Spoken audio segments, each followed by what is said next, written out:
Hello friends, आज हम Oxford basic English translation का एक्सरसाइज 29 करने जा रहे हैं।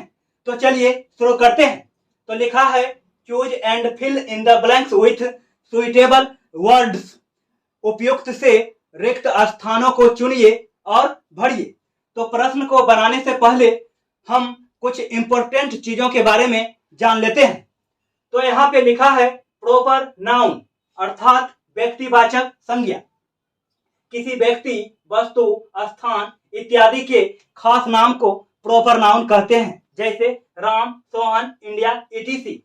यहाँ पे राम और सोहन कहने से किसी खास व्यक्ति का बोध होता है और इंडिया कहने से किसी खास स्थान या शहर का बोध होता है। इसलिए राम, सोहन और इंडिया प्रॉपर नाउन है। यहाँ पे ध्यान देंगे कि लिखा है नोट। प्रॉपर नाउन का पहला अक्षर हमेशा बड़ा होता है। वाक्य में इसका स्थान कहीं भी हो, लेकिन इसका पहला लेटर बड़ा ही होगा। यहाँ पे Ram, Sohan, India proper noun है, तो इसमें पहला लेटर बड़ा है। इसमें पहला लेटर बड़ा है और इंडिया में भी पहला लेटर बड़ा है। यहाँ पे ध्यान देंगे कि प्रॉपर नाउन के पहले ए या एन का प्रयोग नहीं होता है। तो अब हम चलते हैं प्रश्न नंबर 1 की ओर। तो प्रश्न में है दिस इज डैश अर्थात खाली स्थान में क्या भराएगा? सीता, ए सीता। तो यहाँ पे ध्यान देंगे कि सीता कहने से किसी खास व्यक्ति का बोध होता है, इसलिए सीता प्रॉपर नाउन है।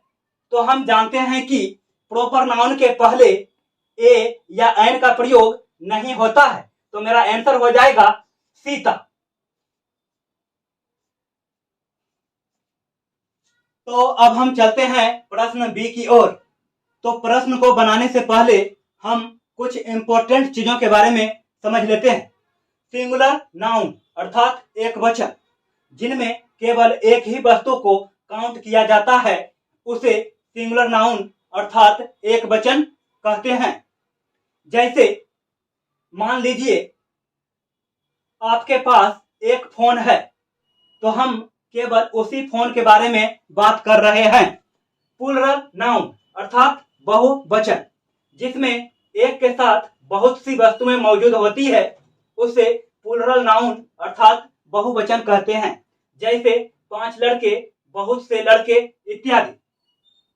काउंटेबल नाउन अर्थात गणनीय संज्ञा, जिन वस्तुओं की गिनती की जा सकती है, उसे काउंटेबल नाउन कहते हैं। जैसे एक कुत्ता अर्थात ए डॉग, एक लड़का अर्थात ए बॉय। काउंटेबल नाउन के पहले ए या एन का प्रयोग होता है। तो प्रश्न बी में है दैट इज डैश अर्थात खाली स्थान में क्या भराएगा? बॉय या ए बॉय। तो यहाँ पे ध्यान देंगे कि बॉय सिंगुलर नाउन में आता है और काउंटेबल नाउन में आता है। तो हम जानते हैं कि सिंगुलर और काउंटेबल नाउन के पहले ए या एन का प्रयोग होता है, तो मेरा आंसर हो जाएगा a boy.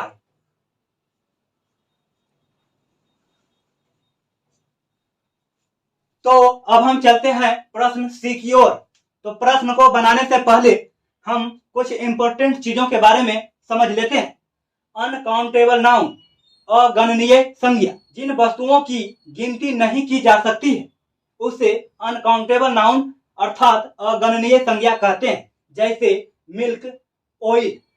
Note, uncountable noun के पहले ए या एन का प्रयोग नहीं किया जाता है। तो प्रश्न में है दिस इज डैश अर्थात खाली स्थान में क्या भराएगा? ए मिल्क या मिल्क।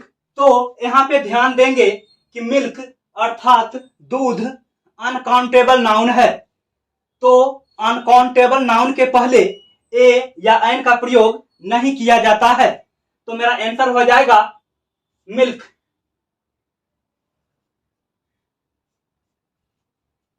तो अब चलते हैं प्रश्न डी की ओर। तो प्रश्न में है दैट इज डैश अर्थात खाली स्थान में क्या भराएगा? ए ऑक्स, ऑक्स एन ऑक्स। तो यहाँ पे ध्यान देंगे कि ऑक्स सिंगुलर नाउन और काउंटेबल नाउन में है।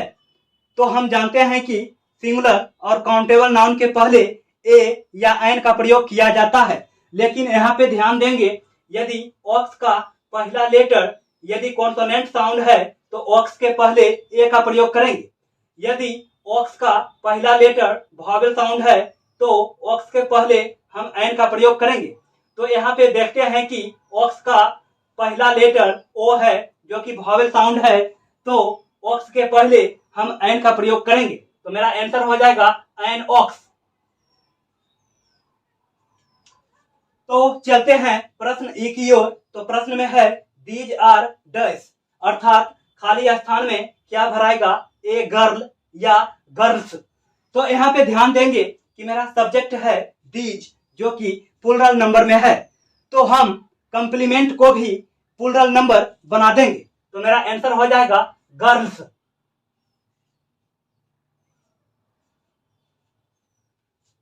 तो अब हम चलते हैं प्रश्न एफ की ओर। तो प्रश्न में है दोज आर डैश, अर्थात खाली स्थान में क्या भराएगा, एन एप्पल या एप्पल्स। तो यहाँ पे ध्यान देंगे कि मेरा सब्जेक्ट है दोज जो कि प्लूरल नंबर में है, तो हम कंप्लीमेंट को भी प्लूरल नंबर में बना देंगे। तो मेरा आंसर होगा एप्पल्स।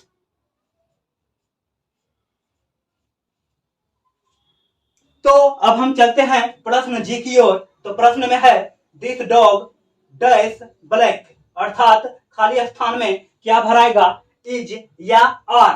तो यहाँ पे ध्यान देंगे कि मेरा सब्जेक्ट है दिस डॉग जो कि सिंगुलर नंबर में है, तो मेरा वर्ब भी सिंगुलर नंबर में होगा। तो मेरा आंसर हो जाएगा इज। तो अब हम चलते हैं एच नंबर प्रश्न की ओर। तो प्रश्न में है दैट मिल्क डैश स्वीट, अर्थात खाली स्थान में क्या भराएगा, इज या आर। तो यहाँ पे ध्यान देंगे कि मेरा सब्जेक्ट है दैट मिल्क जो कि सिंगुलर नंबर में है, तो मेरा वर्ब भी सिंगुलर नंबर में होगा। तो मेरा आंसर हो जाएगा इज। तो चलते हैं प्रश्न आई की ओर।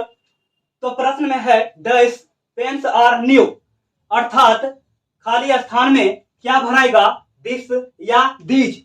तो यहाँ पे ध्यान देंगे कि डैश के बाद लिखा है पेन्स जो कि प्लूरल नंबर में है, तो मेरा सब्जेक्ट भी प्लूरल नंबर में होगा। तो मेरा आंसर हो जाएगा दीज।